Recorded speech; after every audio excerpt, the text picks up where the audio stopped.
YTN 뉴스 FM 슬기로운 라디오 생활, 안녕하세요. 아나운서 최영진입니다. 자, 어제 중국발 황사가 한반도를 뒤덮으면서 대구, 경북에서 약 10년 만에 최악의 공기질 상태를 보였습니다. 시민 불편이 극에 달했는데요. 자, 오늘이 지나면 대부분 황사가 한반도를 지나가긴 합니다만 일부는 오는 31일까지 잔류하며 전국 대부분 지역의 미세먼지가 나쁨 이상 단계를 나타낼 것으로 전망됩니다. 자, 보건용 마스크 꼭 착용하시길 바라고요. 경남 하동에 있는 서당에서 잇따라 폭행과 학대가 일어나 논란입니다. 성적인 고문과 함께 상습 폭행이 학생들 간에 자행되고 있었는데요. 서당은 그야말로 지옥이었습니다. 자, 서당이 관리 감독의 사각지대에 놓였다는 지적도 나오고 있는데요. 가해자 처벌을 비롯한 피해자 보호 등에 관한 방안이 필요해 보입니다. 오늘 1부는 이슈 인터뷰 시간인데요. 중국발 김치 논란이 삼계탕에까지 이어졌습니다. 중국 도대체 왜 이러는 걸까요? 관련 내용 살펴보고요. 2부는 은퇴 상담 준비되어 있습니다. 노후 대비로 가입한 퇴직연금으로 ETF에 투자하는 비율이 늘고 있다고 하는데요. 함께 이야기 나눠보죠. 오늘도 알찬 YTN 뉴스 FM 슬기로운 라디오 생활 지금 바로 출발합니다. 네, 1부는 이슈 인터뷰 시간입니다. 중국발 김치 논란이 삼계탕에까지 이어졌는데요. 중국의 포털 사이트에서 삼계탕을 검색하면 중국에서 유래된 음식이라는 설명이 나옵니다. 중국 광둥성 지역에 유사한 형태의 탕 요리가 많은 게 이유라고 주장하는데 모양에서 조리법까지 삼계탕과는 차이가 있습니다. 자, 김치와 파오짜이 얘기가 나올 때까지만 해도 헛웃음 섞인 반응이었는데요. 하나둘 이어지는 거 보면 도대체 왜 이러나 묻고 싶어집니다. 중국 도대체 왜 이러는 걸까요? 조법종 우석대학교 역사교육과 교수 전화 연결해 짚어보겠습니다. 교수님 나와 계시죠? 예, 안녕하십니까? 예. 자, 김치도 자기네 거다. 윤동주 시인도 자기네 사람이다. 아리랑, 판소리. 자, 중국 도대체 왜 이러는 겁니까?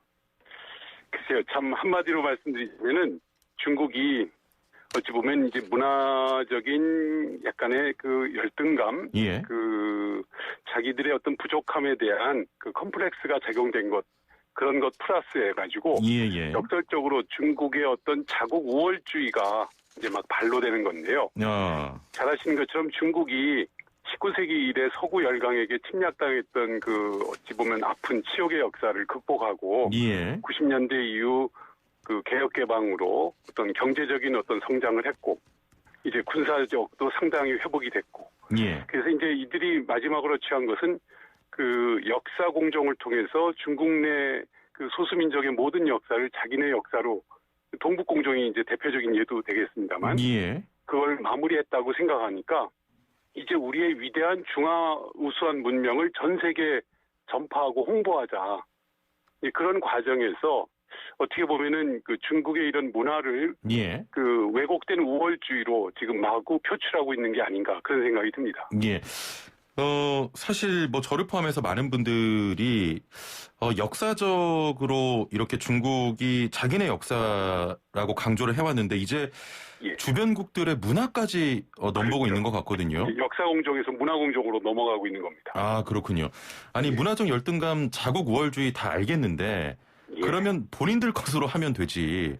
왜 자꾸 그 남의 것을 이렇게 우기는 겁니까?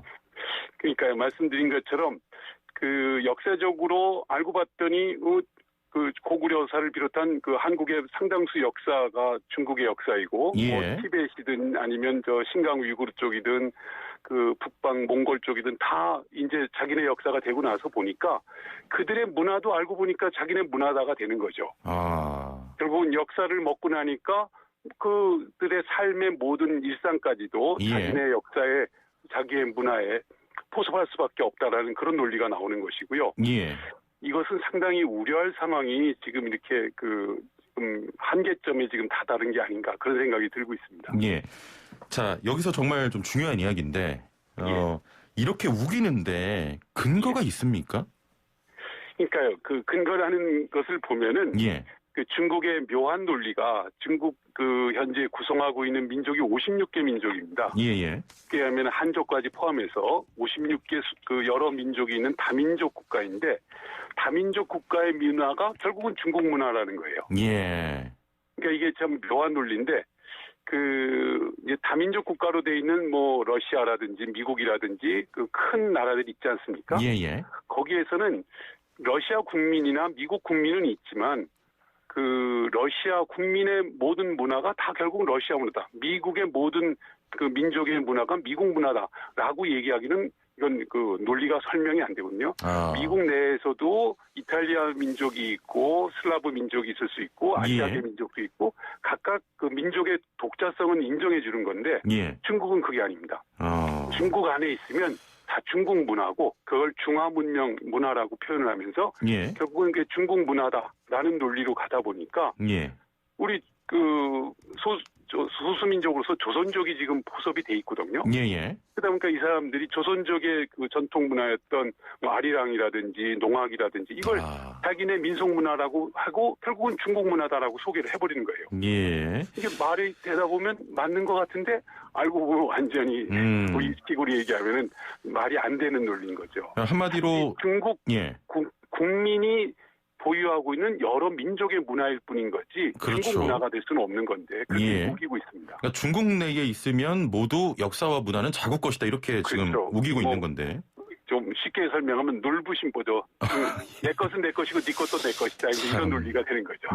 놀부 땅에 있으면.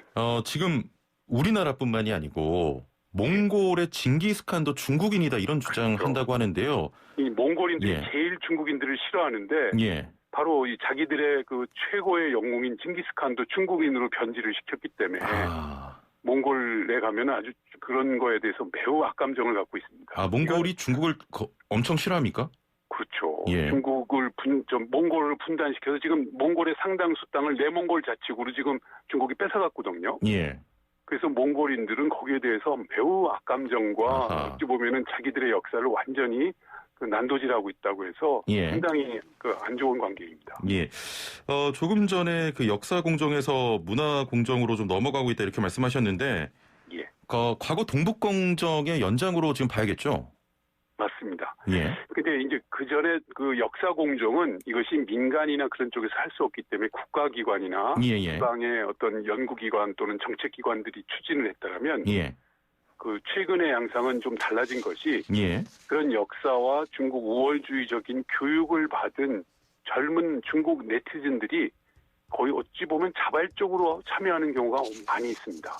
그렇군요. 쉽게 말하면 그 전까지의 역사 공정은 정부 쪽에서 했다라면 현재 진행되고 있는 상당수 양상은 그 애국주의에 충실한 젊은이들이 자기네 혈기로 알고 봤더니 이거 다 우리 거구만 왜 저놈들이 우리 거 뺏어갔어 하는 식의 좀 말 그대로 그 경도된 뭐 이런 표현이 적절한지 모르지만 중국적 국뽕에 빠진 그런 네티즌들의 활동이 상당히 지금 우려되고 있습니다. 이런 게 더 무서운 겁니까? 그렇죠. 어찌 보면 자발적인 자기 소신에 표현이 좀 이상합니다만 확신범이 되는 겁니다. 우리가 최고인데.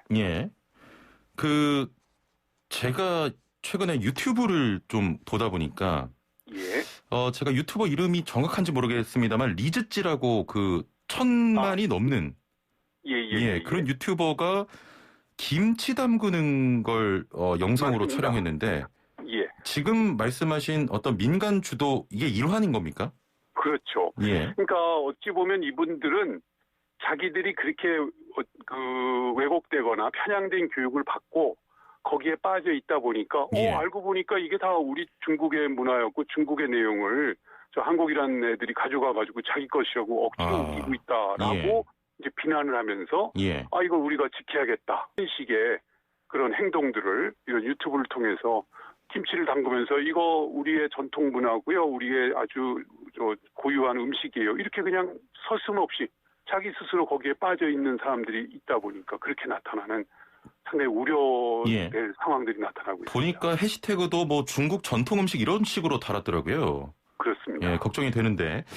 자, 일부 누리꾼의 주장인가 싶다가도 뭐 대표적인 포털 사이트 뭐 사전이나 매체까지 등장하는 거 보면 정말로 그렇게 믿고 있는 건가 이런 좀 우려가 들거든요. 그렇습니다. 아까 말씀드린 것처럼 최근에 그 인터넷 공간이 어찌 보면은 그 어디서 일방적으로 주는 것이 아니라 그 참여 인터넷에 각종 그 쉽게 얘기하면은 그 개발적으로 참여해가지고 우리가 위키백과라는 것이 그런 경우거든요. 예, 그렇죠. 그걸 그 개인들이 참여해서 수정할 수 있고 그것을 검증받아서 자기들끼리 그것을 확인됐다 하면 그것을 대표 견해로 설정하는 방식의 집단 지성형 그 지식 그 매체를 만들고 있거든요. 예. 근데 바이두 같은 경우나 그 중국의 대표적인 매체들도 그런 그 경향이 있기 때문에 이런 상황들이 이제 누적이 돼버리면 진실은 사라져버리고 자기들이 보고 싶은, 자기들이 주장하고 싶은 얘기가 실제가 진실이 돼버리는 그런 양상이 지금 전개되고 있습니다. 예. 자, 그러면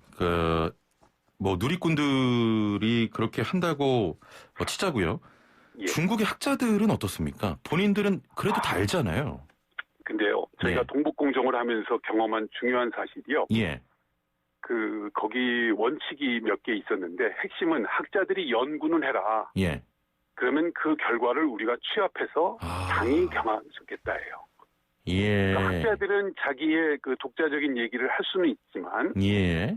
당이 원하는 내용만 선택해서 우리의 입장으로 정리하겠다라는 겁니다. 결국 국가가 선별해서 내보내겠다 이거잖아요. 그렇죠. 결국은 그 공정의 그 결과물은 국가의 그 방향과 내용에 맞춰서 목적에 부응하는 결과만을 자기들이 완성시키겠다는 겁니다. 예. 따라서 중국 학자들이 갖고 있는 어찌 보면 양심적이라고 할까요? 학문적으로 보면 이건 주장할 수 없는 내용이다라는 걸 자기들도 논의하다 보면 공감을 하거든요. 예. 그런데 그건 그 개인일 뿐인 거예요. 개인의 의견일 뿐인 거고 예. 실제 결과물은 그 당에서 중국 공산당에서 중국의 정책기관에서 정하는 원칙만 나가게 돼 있습니다. 그러니까 학자들은 목소리 내기가 좀 쉽지 않겠네요, 사실. 그렇죠. 중국에서는 지식 분자일 뿐이고 지식 노동자일 뿐이지 그것을 결정하는 것은 그 정책 그 기관 당에서 하는 거기 때문에 절대 중국이라는 사회를 우리가 생각하는 다양한 의견이 그 여론에 의해서 수렴되고 결정되는 방식이 아니라는 걸 우리가 꼭 명심해야 됩니다. 예. 과거 일본의 그 독도 영유권 주장, 현재까지도 계속되고 있습니다만, 중국의 이런 주장들에서 그 하나하나씩 대응하면 이슈화가 아무래도 되잖아요. 그렇죠. 이런, 터무니없는 주장들을 어떻게 보면 대응하다 보면 이슈화가 되는 게 좀 우려스럽기도 한데, 이 부분은 어떻게 생각하십니까? 그러니까 이제 참 그 두 가지 측면이 있다고 봅니다. 우리에게 이런 문제가 부각이 될 경우에는 다시 한번 각성시키는, 우리가 너무 좀 소홀히 하는 거 아니야? 우리를 좀 그 자극하고 반성하게 하는 계기가 될 수도 있으면서도요. 상대적으로 보면은 진짜 문제가 될 수도 없는 내용이 문제가 돼가지고 그것이 마치 어떤 그 공유된 내지는 일반화된 이야기인 것처럼 그렇게 변질이 될 수가 있거든요. 그래서 제가 지금 안타까운 것은 우리 상황도 사실은 좀 안타까운 것이 이런 그 건 바이 건 대응하는 방식의 그 지금의 형태는 저는 바람직하다고 보지 않습니다. 가장 좋은 것은 그 중국의 이런 논리가 감히 먹히지 않을 정도로 어찌 보면 아주 그 체계적이고 그 아주 꼼꼼하고 아주 완벽하에 가까울 정도의 그 내용과 논리로 무장한 우리만의 어떤 그 체계가 필요하거든요. 지금 그 일본이나 중국에서 이 역사 문제나 이런 문화 문제를 일으켰을 때 우리는 그건 아니야 하는 지극히 수동적인 대응만 하고 있는 게 저는 너무 안타깝습니다. 사실은 우리의 논리와 내용이 완벽하고 너무 견고하다면 감히 공격도 할 수 없게끔 되는 거거든요. 그러니까 근데 우리의 그 내용을 제가 그래서 어떻게 돼 있길래 했나 봤더니 우리의 그 위키백과니 아니면 관련된 그 사이트들에 올라와 있는 게 너무 허술한 거예요. 그렇군요. 삼계탕만 봐도 이게 기껏해야 일제강점기 때 어떻게 했다. 말도 안 되는 얘기거든요. 그러니까 우리의 그런 문화와 내용들을 그 체계적으로 정리를 해내서 예컨대 그 북한에서 특히 개성 지역에서 인삼 닭곰이라고 해가지고 이런 삼계탕적인 원형은 꽤 오래전부터 원래 고려 시대부터 이미 그 닭을 삶아 먹고 하면서 그런 약이었기 때문에 이게 거기에 약재를 넣어서 먹는 그런 방식이었거든요. 그 중에 대표적인 게 인삼이었거든요. 그게 결국은 이 삼계탕의 그 원형이고 뿌리였던 건데 그런 설명이나 보완 자료는 하나도 없고 그냥 일제강점기 때 닭에다가 인삼가루 넣어서 먹었다라는 식으로 우리가 써놨으니 중국 애들이 우리를 우습게 알아도 한참 우습게 알겠죠. 그렇군요. 결국 우리 스스로의 준비와 내용이 매우 부실하다라는 이 문제가 저는 그 문제였다고 보고요. 이걸 빨리 우리 스스로 견고하게 구축을 해야 된다라는 게 가장 적절한 대응이 아닐까 그런 생각이 듭니다. 그러면 마지막으로 한 가지만 더 여쭤보겠습니다. 뭐 역사나 이렇게 정확히 알지 못하는 국민의 한 사람으로서 여쭤보는데 아무리 논리가 탄탄하고 뭐 침투할 수 없는 부분이 있다 하더라도 결국 국제사회에는 힘의 논리가 작용하지 않습니까? 그렇죠. 이게 엄청 홍보가 그리고 공유하는 게 필요합니다. 공유와 홍보가 필요하다. 그러니까 쉽게 얘기하면은 제가 사실은 어찌 보면 역사학자로서 학자는 열심히 연구만 하면 되는 줄 알았어요. 그런데 우리 사회의 그 연구 결과가 적절하게 그 공유돼서 공감되는 그 프로세스 과정이 그 제대로 잘 구성이 안 돼 있더라고요. 가장 안타까운 것이 우리 역사 교육이 입시 위주가 되다 보니까 학생들이 제가 요즘 가끔 젊은 친구들이 이거 얼마 전에도 이슈가 된 것 같은데요. 역사 경험치 없어도 난 몰라. 별 문제 없어. 뭐 이런 식의 얘기를 하는데 우리 역사 교육에서 시험 위주로 입시 위주로 짜여서 달달달 외우게 하는 교육이 이런 결과를 역설적으로 낳은 것 같아요. 말씀하신 것처럼 우리의 그 우수한 문화와 역사를 교육 그 매체를 통해서든 또는 그 교육 과정에서 또는 매체를 통해서 또 다양한 방법으로 이것이 공유되고 공감할 수 있는 방법이 있었을 텐데 그걸 저희가 잘 못했던 것 같아요. 그렇군요. 근데 알겠습니다. 중국은 상대적으로 그 일본은 최근에 역사 교육을 강화시키면서 엄청 이런 그 말 그대로 자뻑에 빠질 정도의 그 자국민적 우월주의의 그 논리들을 막 이게 내치든지 자발적으로 만들어내고 있는데 우리는 감정적으로는 상당히 대응을 하는데 내용적으로는 구체적인 반응이 대응할 수 있는 내용들이 박약한 거예요. 그래서 이걸 빨리 우리가 정부 차원에서 보완을 해야겠다라는 생각도 좀 갖게 됩니다. 알겠습니다. 중국이 다시 한번 이런 주장할 때 교수님 한 번 더 모시겠습니다. 오늘 말씀 감사합니다. 고맙습니다. 네, 지금까지 조법종 우석대학교 역사교육과 교수와 함께했습니다. 본격 문자창 CPR 프로젝트 슬라생 오늘의 상식 퀴즈. 당신은 오늘 어제보다 더 똑똑해집니다. 퀴즈 정답 맞추신 분들 중 추첨을 통해 상품도 보내드리고 있으니까요. 퀴즈 잘 듣고 맞춰주시면 되겠습니다. 자, 그럼 문제 나갑니다. 아시아와 아프리카 두 대륙의 경계인 이집트 시나이 반도 서쪽에 건설된 세계 최대의 운하인데요. 최근 에버 기분호가 자초돼 백길이 막혀서 곤란한 상황이 이어졌죠. 다행히 지금은 통행이 재개가 됐는데요. 아프리카 대륙을 우회하지 않고 곧바로 아시아와 유럽이 연결되는 통로의 역할을 하는 이 운하의 이름은 무엇일까요? 1번 스웨즈 팽하, 2번 스웨즈 운하, 자 3번 수우미 양가, 4번 수에즈원이 부릅니다. 원하고 원망하죠. 그대만을. 정답 아시는 분은 단문 50원, 장문 100원의 유료 문자 샵 0945번, 우물정 0945번으로 정답 보내주시면 되고요. YTN 라디오 애플리케이션으로도 참여 가능합니다. 자, 선물 소개해드리겠습니다. 정직한 건강식품 전문점 백스라이프에서 활력소 침향 청심단 3천 선물 세트와 로얄 아르간 커넬 오일 선물 세트, 영화 드라마 예능 다큐멘터리 애니메이션을 무제한 감상할 수 있는 왓챠에서 프리미엄 1개월 이용권, 요리하는 천하장사 박광덕의 감칠맛 나는 국물 해물 디포리 다시팩, 88년 전통의 이탈리아 명품 커피 일리커피에서 프리미엄 스틱 원두커피 세트, 햇섭 인증받은 7분 밀키트 1000명 시식평가단이 만든 은큼 떡볶이에서 떡볶이 키트 3팩을 선물로 드립니다. 많은 참여 부탁드립니다. 네, 슬기로운 생활을 위한 생활백서 매주 화요일은 알아둬야 손해 안 보는 생활법령을 알아봅니다. 자, 생활 속 각종 분쟁들 법을 알면 답이 보입니다. 오늘도 함께할 법제처의 김유미 사무관 전화 연결돼 있습니다. 자, 사무관님 안녕하세요. 네, 안녕하세요. 자, 오늘도 사연부터 만나보겠습니다. 얼마 전 저희 어머니께서는 수술을 받고 난 후에 갑작스럽게 위독한 상황으로 사망하셨는데요. 어머니가 갑자기 왜 돌아가신 건지 의문이 생겨서 어머니와 유사한 사례를 인터넷으로 찾아보게 됐습니다.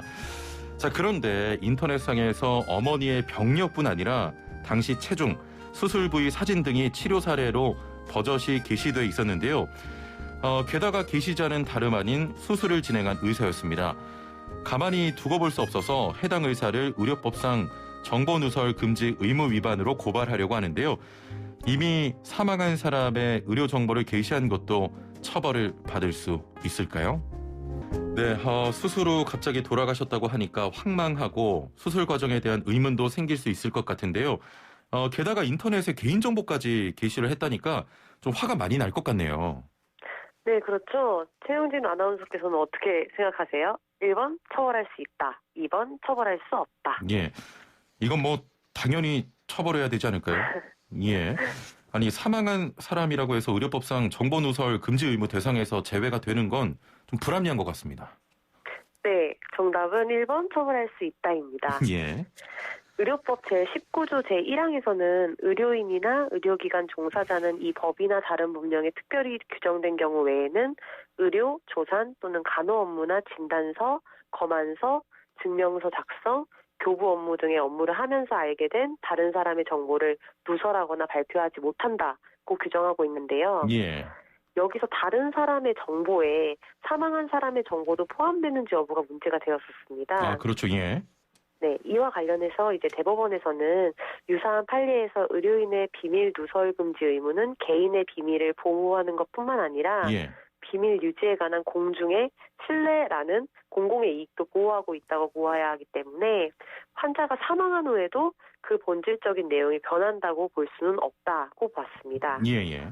또 누설을 금지하고 있는 다른 사람의 비밀은 당사자의 동의 없이는 원칙적으로 공개돼서는 안 되는 비밀 영역으로 보호되어야 되고 이러한 보호의 필요성은 환자가 나중에 사망하더라도 소멸하지 않는다고 판시를 하였습니다. 예. 그래서 앞서 살펴본 사례에서 어머니의 의료 정보를 인터넷상에 공개한 의사는 의료법 제19조에서 규정하는 정보 누설 금지 의무 위반에 해당해서 처벌받을 수가 있습니다. 예, 사망한 환자 정보라고 해도 함부로 인터넷에 올리면 안 될 것 같습니다. 추가로 더 알아둬야 할 내용도 있을까요? 네, 추가적으로 3월 30일 오늘 개정된 의료법이 또 시행이 되는데요. 예. 개정된 내용으로는 이제 무면허로 의료행위를 하도록 교사하는 자에 대한 처벌을 강화를 하였습니다. 예. 의료법 제27조 제5항이 누구든지 의료인이 아닌 자에게 의료행위를 하게 하거나 의료인에게 면허사항 외에 의료행위를 하게 해서는 안 된다고 개정이 됐는데요. 예. 이를 위반할 경우에는 5년 이하의 징역이나 5천만 원 이하의 벌금에 처하게 된다는 점도 알아두시면 좋을 것 같습니다. 네, 알겠습니다. 알아둬야 할 생활법령 법제처와 함께 알아봤습니다. 오늘 말씀 감사합니다. 네, 감사합니다. 네, 지금까지 법제처의 김유미 사무관과 함께했습니다. 네, 1부는 여기서 마치고요. 2부는 은퇴 재무상담 준비되어 있습니다. 은퇴 후 재무관리 고민이신 분들, 또 궁금한 게 있으신 분들 지금 바로 서둘러서 상담 보내주시길 바랍니다. 단문 50원, 장문 100원의 유료 문자 샵 0945번으로 보내주시면 되고요. 애플리케이션 댓글창도 여러분 기다리고 있습니다. 유튜브 보이는 라디오 통해서 남겨주셔도 저희가 잠시 뒤에 상담 도와드리도록 하겠습니다. 이번 시간 상담 문자 굉장히 많이 오기 때문에요. 재무 관련해서 고민 있으신 분들 지금 서둘러서 빨리 보내주시면 되겠습니다. 57분 날씨와 교통정보 듣고 11시 정각 2부에서 뵙죠. 네, 슬기로운 라디오 생활 2부 생활에 도움이 되는 숫자 뉴스로 시작합니다. 먼저 첫 번째 숫자는 4입니다. 네, 내년부터 1년 미만 토지 거래 시 양도소득세율이 기존 50%에서 70%로 20% 오릅니다. 또 금융권의 가계 비주택담보대출의 주택담보대출 비율 LTV 규제가 적용이 되는데요. 정부는 이런 내용을 담은 LH 사태 재발 방지 대책을 발표했습니다. 자, 어제 문재인 대통령이 전세금 인상 논란으로 물의를 빚은 김상조 청와대 정책실장을 전격 경질하기도 했는데요. 땅 투기 근절, 공정한 거래와 기회, 이번 일을 계기로 우리 사회가 한 걸음 더 나아가는 계기로 삼아야겠고요. 죄송합니다만 첫 번째 숫자 4가 아니고 20입니다.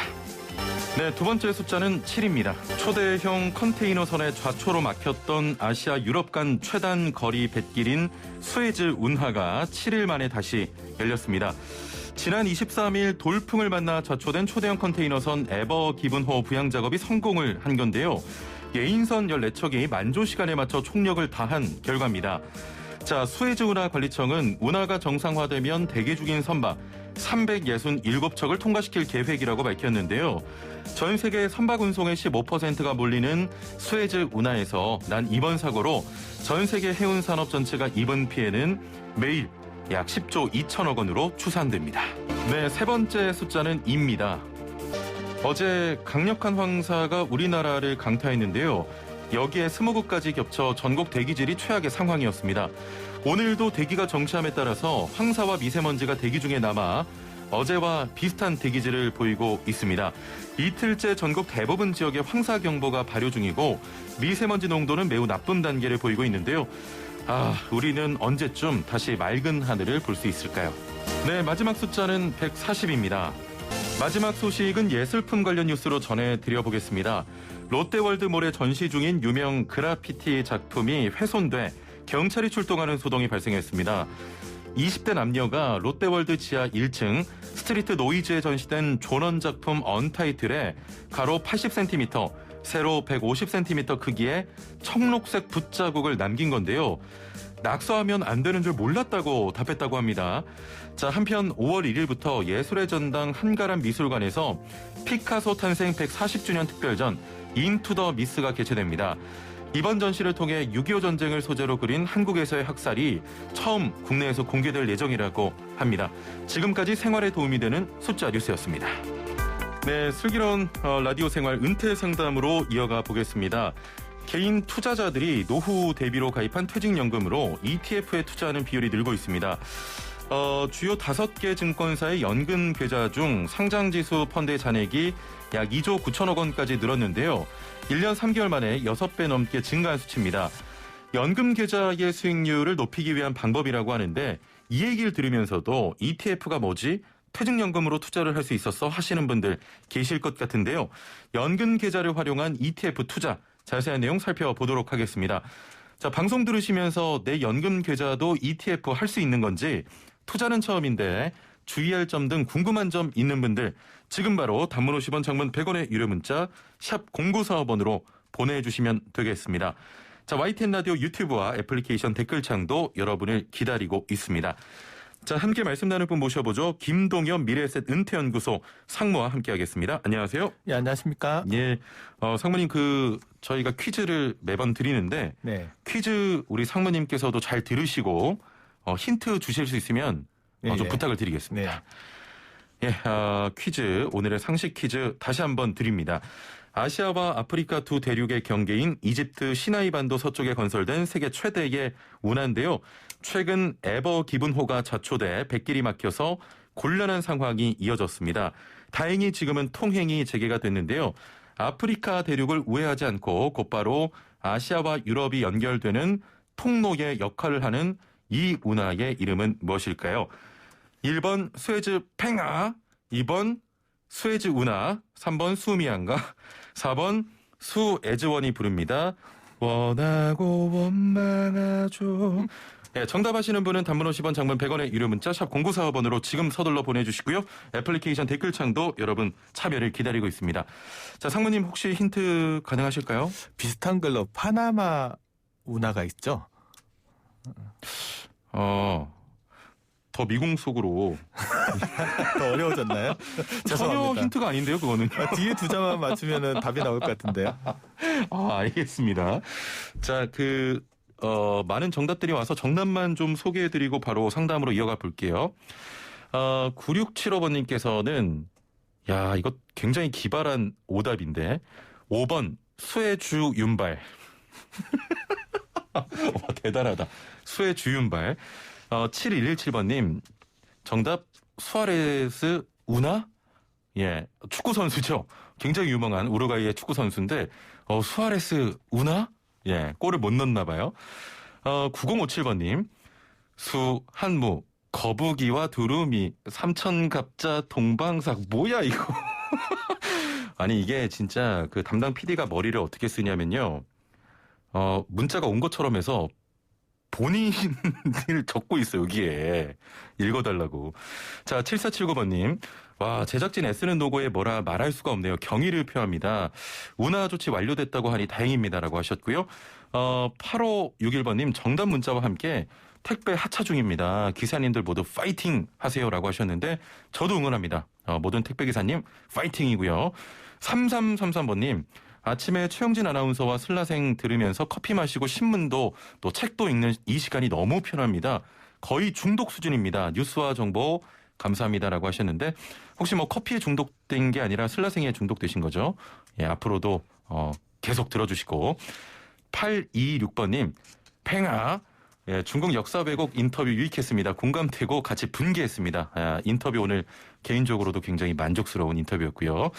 1509번님 수해즈운하라고 하셨는데 예, 오타입니다. 서울 택시 운행하고 있는데 늘 방송 잘 듣고 있습니다. 고맙습니다. 라고 하셨는데요. 주변 택시 기사분 5분께 이 슬라생 전도해 주시면 저희가 선물을 드리겠습니다. 밖에서 제작진이 팽수 성대모사 자제해달라고 팽수 팬인데 기분이 안 좋아요라고. 예, 안 할게요. 안 하면 되잖아요. 자, 상무님 좀 오래 기다리셨죠? 괜찮습니다. 죄송합니다. 자, 먼저 ETF 이게 뭔지 설명부터 좀 부탁을 드릴게요. 요즘 금융상품들이 영어로 이름이 되어 있어가지고 어려워하시는 분들 되게 많으신 것 같아요. 이제 ETF라는 말은 이제 Exchange Traded Fund의 약자예요. 예. 익스체인지가 이제 증권거래소를 의미하거든요. 그러니까 증권거래소에서 거래되는 펀드라고 이야기를 하시면 되고요. 예. 아까 말씀하셨듯이 이제 상장돼 있으니까 상장지수 펀드라고도 이야기를 하는데 이게 뭐냐 그러면 이제 펀드를 거래소에서 상장시켜 놓고 주식처럼 거래한다라고 보시면 돼요. 그러니까 이제 펀드의 장점과 주식의 장점을 다 취할 수도 있기 때문에 최근에 이제 좀 가장 혁신적인 금융 상품으로 많이 각광을 받고 있다라고 보시면 될 것 같습니다. 예. 아니 그 개인 투자 열풍이 ETF까지 번졌다고 하는데 그 정도로 지금 열광적입니까? 올해 1월 말 기준으로 이제 ETF 거래되는 이제 순자산을 보면 한 56조 1천억 정도 되거든요. 예. 이제 공모 주식형 펀드만 놓고 보면 순자산 규모가 55조 5천억 정도 되니까 이제 공모 주식형 펀드보다 ETF 순자산이 좀 더 많아진 셈이니까 좀 큰 변화가 있었다고 볼 수는 있을 것 같습니다. 예. 자, 그렇다면 좀 장점에 대해서 이야기를 해봐야 되겠는데 ETF에 이렇게 몰리는 이유가 뭘까요? 이제 가장 큰 장점은 이제 개인 투자자 입장에서 돈이 많지는 않잖아요. 예. 근데 특정 종목에 투자하려고 하면 또 이게 위험해질 수가 있으니까 ETF의 가장 큰 장점은 작은 금액으로 여러 종목에 분산 투자할 수 있습니다. 근데 뭐 작은 종목 금액으로 여러 종목에 분산 투자하는 건 일반 펀드도 그건 가능한데 일반 펀드에서 투자할 때 문제점은 이제 실시간으로 사고 팔기가 되게 어렵다라는 문제가 있고요. 그다음에 이제 펀드에서 어떤 종목에 투자하고 있는지 정확하게 잘 알 수가 없어요. 근데 ETF 같은 경우는 이제 주식처럼 실시간으로 거래 사고 파는 게 가능하고요. 해당 ETF 내에서 어떤 종목에 투자하고 있고 얼마만큼 투자하고 있는지 실시간으로 전부 확인할 수가 있습니다. 그러니까 이제 펀드보다 좀 더 투명하고 거래의 편의성이 상당히 높다는 점에서 이제 사람들이 이제 ETF를 선호하는 것 같고요. 그러면 개별 주식 안 하고 왜 ETF 하느냐 이런 말씀도 하시는데 개별 주식 같은 경우에는 이제 개인들 입장에서는 종목을 선택하기가 너무 어려워요.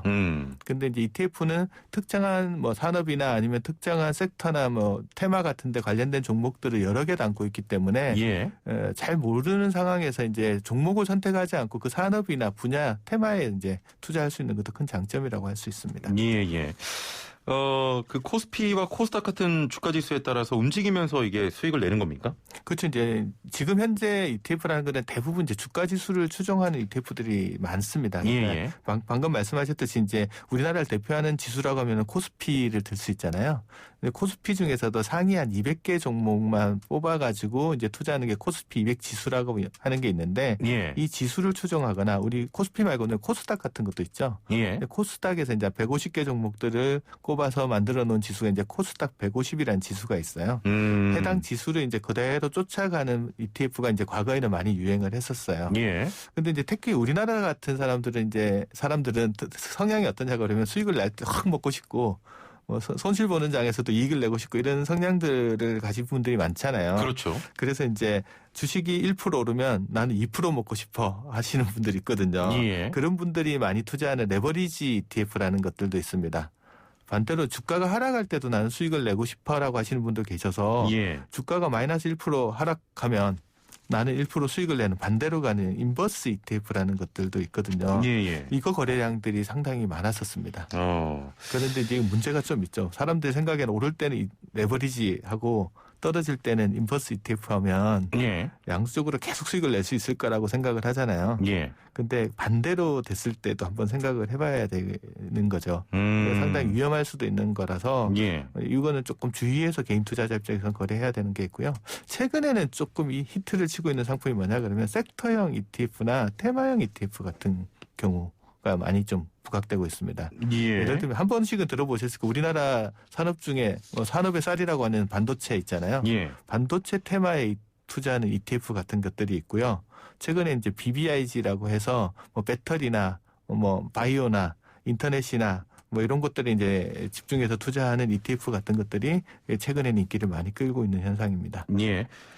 그 섹터 ETF가 그 테마 ETF 특정 종목을 고르기 좀 어려운 분들이 분야별 묶음으로 선택할 수 있는 그런 방법인 겁니까? 그렇죠. 이제 상당히 좀 유용한 방법인데 섹터형 ETF는 예. 이제 특정한 산업 분류표를 좀 사용을 해요. 예. 산업군을 보통 이제 11개 정도 섹터로 많이 나눠서 구분을 하는데 뭐 에너지, 원자재, 산업재 이런 식으로 한 11개 정도로 구분을 하거든요.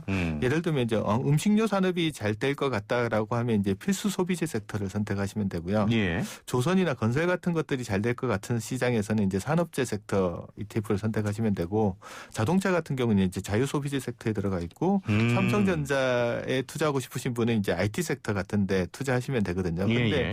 이런 섹터 ETF가 이제 전통적으로 산업 분류표를 사용하다 보니까 좀 안 맞는 부분들이 있어요. 최근에 예. 현대인 뭐 기술이나 트렌드 변화가 좀 다양하게 진행되고 있잖아요. 분류 기준이 좀 과거여서 안 맞는다. 약간 오래됐다는 느낌도 들고 있어서 예. 최근에는 그래서 테마형 ETF라는 게 나오는데 이 테마형 ETF는 이제 장기적인 관점에서 사회 변화나 뭐 트렌드 변화를 맞춰서 투자하는 건데 이름만 들으면 어디에 투자하는지 대부분 다 알 수 있습니다. 예. 대표적으로 뭐 전기차 ETF, 뭐 클라우드 ETF, 반도체 ETF, 뭐 인공지능 ETF 이렇게 이름만 들어보면 어떤 산업에 투자하고 있는지 정확하게 좀 파악을 할 수 있기 때문에 이런 요즘 테마형 ETF들이 이제 섹터 ETF를 대체하면서 조금 많이 등장하고 있는 추세라고 볼 수 있을 것 같습니다. 예.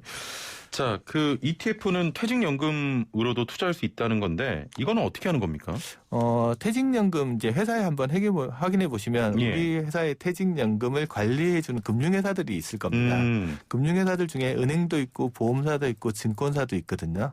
만약에 회사가 퇴직연금을 증권사 같은 곳에 맡겨놓고 있다 그러면 대부분의 증권사들이 뭘 제공하냐면 자기 퇴직연금을 ETF에 거래할 수 있도록 거래 시스템을 제공을 해주고 있어요. 예. 그래서 그거 확인해보고 그게 가능하다 그러면 이제 내 퇴직연금을 이제 ETF에 투자하는 게 가능하다라고 보시면 될 것 같고요. 예. 이거 말고도 이제 연말정산 때 세액공제 받으려고 개인연금 저축, 연금저축이나 뭐 이런 것들 가입하시는 분들 계시잖아요. 예. 연금저축 같은 경우들도 증권사에서 가입을 하시게 되면 ETF 투자를 하실 수가 있습니다. 그래서 이제 퇴직연금이나 연금저축 같은 이런 연금을 이제 ETF에 투자하는 잔고가 얼마나 늘었는지 제가 한번 조사를 해봤더니 2019년 연말에 한 4,700억 정도가 이제 연금에서 ETF를 투자했었거든요. 그런데 올 3월 중순 기준으로 보면 한 2조 9,600억 정도로 늘어났습니다. 엄청 늘었네요. 그렇죠. 1년 3개월에 한 6배 가까이 늘어났으니까 최근에 이제 ETF에 근로자들이나 이런 연금 투자하시는 분들이 ETF에 상당히 많은 관심을 기울이고 있다는 것들을 볼 수 있을 것 같습니다. 예. 지금 중간에 그 상담 하나가 들어왔는데 6118번님. 현재 현금 1억 정도 소유하고 있고 국민연금 월 80만 원 정도 매월 받고 있는데 자금 운영을 할 줄 몰라서 그냥 은행에 정기 예금으로 넣어두고 있습니다. 이자가 너무 적어서 노후 걱정이 되는데 조언을 부탁합니다라고 하셨거든요. 일단 이제 예금 상품이 제가 1% 안 되는 수익이 나다 보니까 이런 질문들 많이 하시는 것 같은데요. 그렇죠. 이게 자기가 가지고 있는 1억 원 정도 되는 자금들을 장기간 투자할 수 있는 자금인지 성격을 먼저 좀 보셔야 될 것 같습니다. 만약에 이게 뭐 6개월 뒤 1년 뒤에 쓸 돈 같으면 투자 상품에 넣는 건 좀 위험하다고 보시고요. 만약에 조금 긴 관점에서 투자한다 그러면 주식 비중이 한 뭐 30에서 40% 들어가 있는 구성으로 되어 있는 포트폴리오를 좀 구성해 보셔도 괜찮을 것 같거든요. 그렇게 해서 만약에 뭐 ETF 같은데 한 30%를 넣고 나머지는 좀 안정된 자산에다 집어넣어서 좀 위험을 좀 중립화시키는 방법으로 투자하는 것들도 가능하실 것 같습니다. 예. 아니 그 은퇴연금이라는 게 사실 안정성도 중요한데 연금으로 투자를 한다는 것 자체가 조금 우려가 되긴 하거든요. 이렇게 연금으로 투자하는 분들이 실제로 정말 많습니까? 실제 최근에는 좀 많이 등장하는 거고요. 예. 위험하다라는 말에 이제 정의를 조금 한번 생각을 해봐야 될 필요성이 있을 것 같아요. 예. 안전하다라는 것들은 예금에 넣으면 안전하죠. 예. 원금을 안 깨진다는 측면에서는 되게 안전한데 만약에 내가 이 돈을 10년, 20년, 30년 굴려서 나중에 노후 생활비로 쓸 작정이라고 하면 이게 원금, 액면적인 가치로만 안전한 게 중요하냐 아니면 물가 상승률도 같이 이겨내야 되는 건지를 한번 고민을 해봐야 될 필요가 있어요. 예. 그러니까 눈에 보이는 액면 가치는 지켜내고 있는데 실질적으로 물가 상승률을 쫓아가지 못하면 실제 내 구매력은 떨어져 버리는 경우들이 생기잖아요. 수익 차원에서 말씀하시는 거죠? 그렇죠. 이제 장기적인 관점에서 보면 노후 자금 투자라는 것들은 하루 이틀 투자하는 게 아니고 긴 관점에서 투자를 해야 되는 거니까 안전한 거는 어디로부터 안전해야 되냐 그러면 인플레이션이나 물가 상승률로부터 안전해야 되는 개념이 있거든요. 그걸 이겨내려고 하면 자금 중에 일정 부분들은 이제 투자 상품에 노출시켜 놓는 것들도 위험한 일만은 아니다라는 것들 좀 보고 이제 자산 관리를 하셔야 될 것 같습니다. 예. 자, 그 증권사에서 연금저축과 IRP에 가입한 사람만 ETF에 투자를 할 수가 있는 겁니까? 현재 이제 아까 말씀드렸듯이 ETF라는 거는 주식시장에 상장돼서 거래되는 펀드잖아요. 그렇죠. 그러니까 주식 거래를 할 수 있어야 되는 곳이니까 증권사가 가능하거든요. 근데 기존에 예를 들어서 뭐 연금저축 같은 거를 은행이나 보험사에 가입하고 있다. 라고 하신 분들 같은 경우에는 이 연금저축 계좌를 증권사로 이전할 수가 있습니다. 다른 불이익 없이 이전하는 게 가능하고요. ETF 거래 가능한 증권사를 찾아가셔서 이전하겠다라고 하면 이제 자금들을 옮겨오시는 게 가능하고요. 이제 퇴직연금 같은 경우도 이제 퇴직연금을 맡아서 운용해주는 회사가 증권사인 경우에는 ETF 거래가 가능합니다.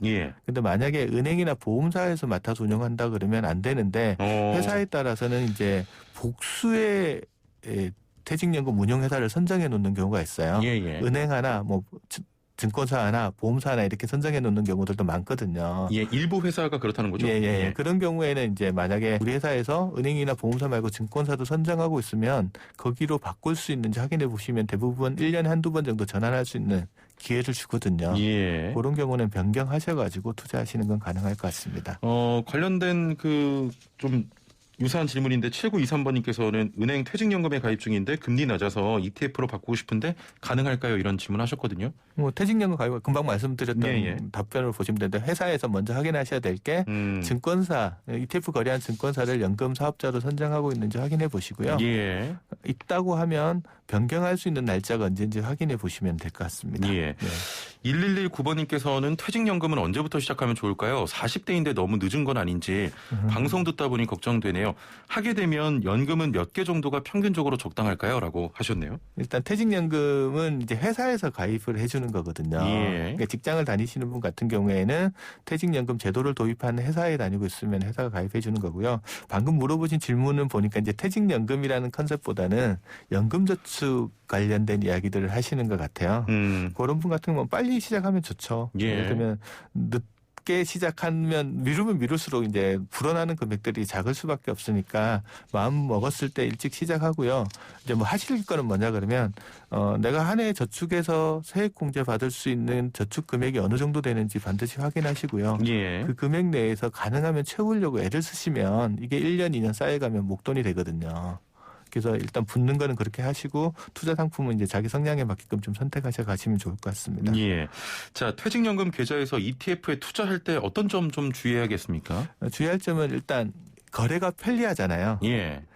그래서 거래가 편리한 거랑 거래를 많이 하는 거랑은 다른 문제입니다. 거래를 많이 한다고 좋지는 않습니다. 왜냐하면 거래를 많이 하게 되면요. 자기 올랐을 때 주가가 올랐을 때 사고 떨어졌을 때 파는 일들을 반복하게 되는 경우들이 되게 많습니다. 그래서 잦은 거래는 좀 피하시는 게 중요하고요.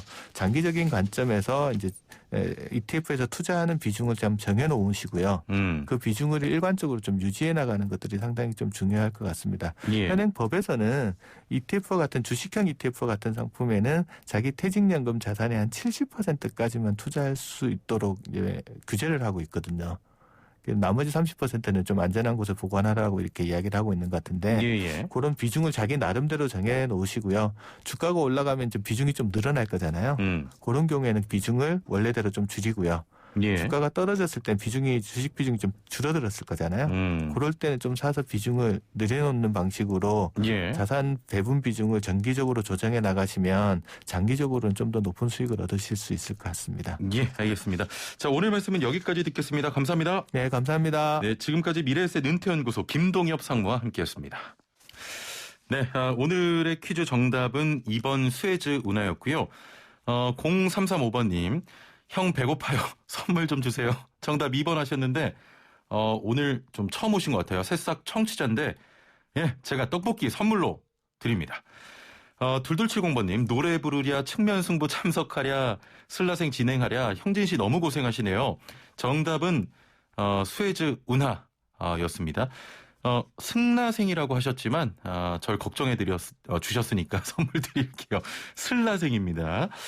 8561번님, 아까 전에 그 택배 하차 중이라고 하셨던 기사님이신데요. 다른 분들 택배만 받지 마시고 저희가 드리는 선물 이번에 받아가시면 되겠습니다. 선물 드릴게요. 참여해주신 모든 분들 감사드립니다. 오늘 2부에서 ETF 이야기했다고 영화 E.T.에 나온 노래 전해드립니다. 보스턴 팝스와 존 윌리엄스가 함께 부른 플라잉 테마 전해드리고, 자, 오늘의 점심 추천 메뉴는 두말하면 잔소리입니다. 우리나라의 대표적 보양식 삼계탕 추천드립니다. 점심 맛있게 드시고요. 이 노래 들으면서 인사드리겠습니다. 그 자전거로 하늘 날아갈 때 나오는 음악이네요. 자, 내일 뵙죠. 최영진이었습니다. 고맙습니다.